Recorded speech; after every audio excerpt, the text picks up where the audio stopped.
অনেক কিছু জানি, অর্থ বিদ্যা অনেক কিছুই আছে আমাদের, কিন্তু আমরা সঠিকভাবে পৃথিবীটার মধ্যে কিভাবে সুখী হয়ে চলবো, কিভাবে চলবো এটা আমরা আসলে জানি না।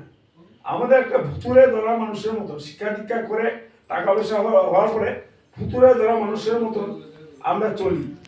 আমরা যখন একটা হঠাৎ সর্বনাশ হয় তখন বুঝতে পারি আমার ভুলটা কোথায়। আমি এই যে গ্রহ রাহু আমাদের জন্মান্তরের পিছনে ধাওয়া করছে, এই এই গ্রহগুলি, আমাদের শনির দশাগুলি, রাহুর দশাগুলি কাটার উপায় কি? উপায় এক, শুধু ঠাকুরের বিধান। ঠাকুর যে বিধান দিয়েছেন, এত সুন্দর বিধান দিয়েছেন, সকালে উঠে নাম ধ্যান করা। নাম ধ্যান করলে আমরা যেমন শরীরের মধ্যে সাবান দিলে শরীরের ময়লা দূর হয়, ঠিক তেমনি আমাদের মনের ময়লা এবং জীবনের ভুল ত্রুটিগুলি আমাদের সংশোধনের এবং নিজের কাছে ভুলগুলি নিজে ধরা পড়ার উপায় কি? উপায় শুধু নাম ধ্যান করা। নাম করা কম বেশি করে মানুষের অভ্যাস করতে লাগে, কারণ সদ্গুরুর নাম অনেকেই হয়তো অভ্যস্ত না। আপনি বসে দেখবেন নাম করতে গেলে যে মনে তারা করছে, কেউ উঠে যায় গিয়ে করি, কারণ সদ্গুরুর নামে বিরাট পাওয়ার। ওটার মধ্যে আপনারা সবসময় শয়তানে টাইনা নিয়ে যেতে চাইব। নাম ধ্যান মানে হয়তো বসলেও মনে হবে না, কিন্তু এটা ঠাকুর বলছেন অভ্যাস। বলছেন অভ্যাসটা, habit is the second nature. অভ্যাসটা প্রকৃতির মতন একটা দ্বিতীয় প্রকৃতি বলছেন। অর্থাৎ আমি যদি 5 মিনিট 7 মিনিট অভ্যাস করি নাম ধ্যান করার পরে, মানুষের শরীরের অনেক বীজাণু, বড় বড় রোগের বীজাণু ধ্বংস হয়, অনেক রোগ ব্যাধি থেকে রেহাই পায়। এই নাম ধ্যান করার পরে শরীরের উজ্জ্বলতা বেড়ে যায়, মনের গতিও অনেক দুর্বার হয়, অনেক সে শক্তিশালী হয়। হ্যাঁ, তার মনে অনেক বিপদ আপদ অনেক কিছু থেকে সে ঘাবড়ে যায়, সে তার প্রতিরোধ করতে পারে এবং সে এগুলো টেকেল করতে পারে। নাম ধ্যান করার পরে যে আমাদের যে পঞ্চযজ্ঞ সাথে ইষ্টবৃত্তিটা নিষ্ঠা সহকারে করতে লাগে। অনেকেই বড়দাকে একজন বলছিলেন, ও মানে 8টার সময় ইষ্টবৃত্তি করে, বুঝছে 8টা তো আর প্রবাস না, তবে না করার চেয়ে করা ভালো। তাইলে আমার জীবনে না করার মতন করাটা তো, যাতে আমি মানে ভালো করে এই অভ্যাসটা তো আমার মধ্যে আমার মর্য করতে হবে। কারণ এটা হয়তো আমি আজকে করলাম 8টায়, কালকে হয়তো 7টায়, তারপরে 5টায়।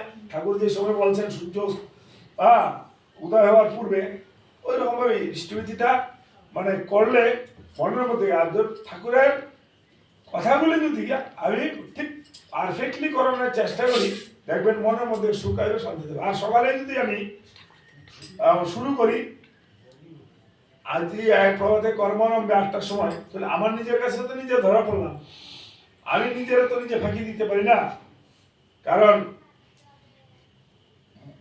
হৃদয় দেবতা রয়েছে প্রাণে, মন যেন তার নিয়ত জানে, পাপের চিন্তা ভরে যেন দহি দুঃসহ রাজে, আজি প্রণমী তোমার চলিব না সংসারের কাজে। অর্থাৎ আমাদের ঈশ্বরের সুপার সিসি ক্যামেরা আমাদের মধ্যে রেখে গেছে। এই সুপার সিসি ক্যামেরার মধ্যে আমার ভালো মন্দ আমি কি করছি, ঠাকুর বলছেন বিএন বিকামিং ইজ রিলিজন, বাঁচা বাড়ার মধ্যে আমি বাঁচা বাড়ার পথে আমি কতটুকু চলছি, আমার নিজের কাছে নিজে ওই ক্যামেরা আছে ধরা পড়ে। তাই এই যে আজকে পড়লাম, সংকুচের দুঃখ আর প্রসারণের সুখ। সংকুচ মানে কি? কুচকে যাওয়া, ইয়ে হয়ে যাওয়া। সংকুচটা আসে কখন? মানুষের যখন মানে ঠাকুরের নাম নিয়ে তার আদর্শ তার মধ্যে যখন ঠিক মতন সে চলে না, ঠিক ঠাকুরের কাজগুলি করে না, এবং সে বৃত্তি প্রকৃতির পথে চলে।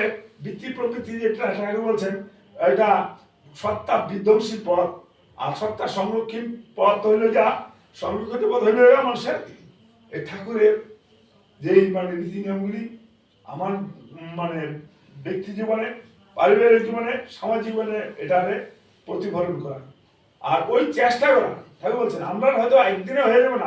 আমি খুব ভালো ভালো কথা শুনলাম আজকে, শুনে যদি কালকে সবকিছু ঠিক করে নেব, ভাবি এটা হয় না। ঠাকুর গ্রাজুয়ালি বলছেন, ধীরে স্থিরে এইগুলো জিনিস হয়। আর এইটাই আমাদের জীবনের সাধনা। অনেক আমি দেখছি অনেক অনেক কুপ্রবৃত্তি লোক, খারাপ লোক, এরা গেছি গা ধীরে ধীরে ঠাকুরকে কেমন সুন্দর হয়ে গেছে গা। আর অনেক লোক দেখছি গা ঠাকুরের পথে চলছে, বিরাট মানে যে হয়তো চলছিল, সে যখন আর্থিক সম্পত্তি নাই, কোনো কিছু ইসে নাই, কিন্তু দেখা গেছে আর কি, দেখা যায় ওই আর্থিক সম্পত্তি হয়তো এসে যাওয়ার পরে চাকরি টাকরি পেয়ে দেখা দেখে ভুলে গেছে, কিন্তু তারপরে দেখা দেখে তার জীবনটা একবারে দুম হয়ে গেছে। হয়তো তার জীবনে দুঃখ কষ্ট তার বহন করার মতো কোনো মানুষই নেই, সে নিজের জীবনটাও বহন করতে পারে কিনা সন্দেহ হয়ে যাচ্ছে। যাই হোক, আপনারা তো অনেক কথা জানেন, অনেক কথা এটা আমরা মানে বাস্তবে আমরা চলি, চললে হয়তো দেখা যাবে কি সমস্যা থাকবে, দুঃখ কষ্ট থাকবে, কিন্তু একটা কি সৎসঙ্গী মানুষগুলো এটা ট্যাকেল করতে পারে। ঠাকুর বলছেন যে ফ্লাড জল যেরকম, বন্যার জল কাঠের টুকরা যেরকম ভাসে ভাসে ঢেউ দিয়ে দিয়ে যায়, ঠিক আমাদের জীবনটা ঘাত প্রতিঘাত সংঘাত সমস্যা এগুলা থাকবেই। ঠাকুরের এখানে গেছিলেন একজনে বলতেন পারে, ঠাকুর আমার জীবনে তো বিরাট সমস্যা, দুঃখ কষ্ট, জীবনটাকে বহন করতেই পারি না। যেমন মনে হয় আমার জীবনে কি কম দুঃখ কষ্ট নেই, কিন্তু দুঃখ কষ্ট থাকলে কি হবে, জীবনটা তো টেনে টেনে পার করতে হবে, এটা তো কাউকে গুছিয়ে দেওয়া যাবে না। অর্থাৎ আমাদের ঠাকুরের পথে চলে আমাদের শক্তি অর্জন করতে হবে, ভালো মন্দ সুখ দুঃখ সবকিছু জিনিস জীবনে বহন করতে পারবো। আর এটা শুধু সম্ভব আমরা যদি ঠাকুরকে ধরে রাখি। যাই হোক, এখানে আমাদের মনে পড়ে যে ধামদা ছিলেন, কত নিষ্ঠাবান মানুষ আছিলেন, আমার অনেক দিনের অনেক স্মৃতি কথা মনে পড়ে।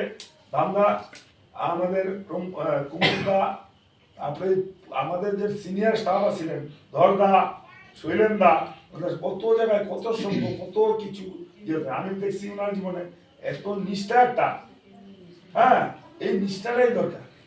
আর এই নিষ্ঠাটা যাতে আজকে যে পরিবারগুলা যে সিনিয়র যেগুলা সৎসঙ্গের মানুষ আছেন, তারা যাতে এই জেনারেশনটা যাতে ধরে রাখতে পারে, তার জন্য আজকাল ডিপি কাজ, এই ডিপি কাজ দিয়েছেন। ডিপি কাজ মানে অন্য কোনো কিছু না, এই মানুষগুলা যাতে না হারায়। যাই হোক, আমি আর বিশেষ কিছু বলি না, 5-7 মিনিট বলবেন। হ্যাঁ, আমি বলে এবং আজকে যে উদ্দেশ্যে সৎসঙ্গের আয়োজন করেছেন তা সর্বাঙ্গীন মঙ্গল মনে করে আমার বলা শেষ হলো।